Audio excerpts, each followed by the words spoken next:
ഇന്നത്തെ നമ്മുടെ സ്പെഷ്യൽ എന്താണെന്നറിയോ? കലടാമൊട്ടി, ചെമ്പല്ലി എന്ന് പറയും. നല്ല മുഴുത്ത സാധനം. ഇത് ഭയങ്കര മുള്ളായത്. ആരെങ്കിലും കൊണ്ടൊന്ന് കൊന്നിട്ട് തരാം. ഇതെല്ലാം ഒന്ന് ചാരത്തിനകത്തോട്ട് പുരട്ടി ഒന്ന് വെക്കട്ടെ.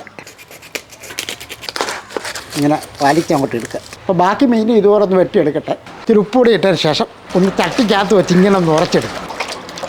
അപ്പം നമ്മൾ നല്ലപോലെ കഴുകി എടുത്തിട്ടുണ്ട്. ഇനി ഞാനിതൊന്ന് വരഞ്ഞെടുക്കുകയാണ്. മുളക് പൊടി, മഞ്ഞൾപ്പൊടി, കുരുമുളക് പൊടി, ഒരു നുള്ളു ഉലുവാപ്പൊടിയും കൂടെ, ഇഞ്ചി വെളുത്തുള്ളി പേസ്റ്റ്, ആവശ്യത്തിനുള്ള ഉപ്പുപൊടിയും കൂടി ഇട്ട് കൊടുക്കും. വിനാഗിരിയും കൂടെ, കുറച്ച് വെളിച്ചെണ്ണ, ഒരല്പം വെള്ളം ഒഴിക്കുകയാണ്. ആവശ്യത്തിനുള്ള മസാലയൊക്കെ ഞാൻ തേച്ച് കൊടുക്കുക. ഒരു അരമണിക്കൂർ ഇരിക്കട്ടെ. ഇതേപോലെ ഒരു പാൻ അങ്ങോട്ട് വെക്കുക. അല്പം വെളിച്ചെണ്ണ ഒഴിച്ചു കൊടുക്കുക. ഒരുപാട് മൊരിയും വേണ്ട, ഒരു മീഡിയം രീതി. രണ്ട് ഭാഗം ഒരുപോലെ റെഡി ആയിട്ടുണ്ട്. ഇനി നമുക്കിത് എടുക്കാം. ഇനി നമുക്ക് ഒരല്പം ഗ്രേവി ഉണ്ടാക്കണം. ആ എണ്ണ മാറ്റണ്ട. ഒരു മീഡിയം സൈസ് 3 സവോള, ഇഞ്ചി വെളുത്തു പേസ്റ്റിൻ്റെ ബാക്കിയാണ്. 2-3 പച്ചമുളക് കീറി വെച്ചിരിക്കുന്നത്. 2 പഴുത്ത തക്കാളി. അപ്പോൾ ആ തക്കാളിയൊക്കെ ഒന്ന് ഉടഞ്ഞിട്ടുണ്ട്. മുളക് പൊടി, മഞ്ഞൾപ്പൊടി, കുരുമുളക് പൊടിയും കൂടെ ഇട്ട് കൊടുക്കുകയാണ്. ഒരല്പം കറിവേപ്പിലയും കൂടെ ഇതിൻ്റെ കൂട്ടത്തിൽ ഇട്ട് കൊടുക്കുക. വാളംപുളി നമ്മൾ പിഴിഞ്ഞ് വെച്ചിരിക്കുകയാണ്. ഉപ്പുപൊടിയും കൂടി ഇട്ട് കൊടുക്കുക. ഒരല്പം വെള്ളം കൂടെ ഞാൻ ഒഴിച്ചു കൊടുക്കുകയാണ്. നല്ലപോലെ തിളച്ചിട്ടുണ്ട്.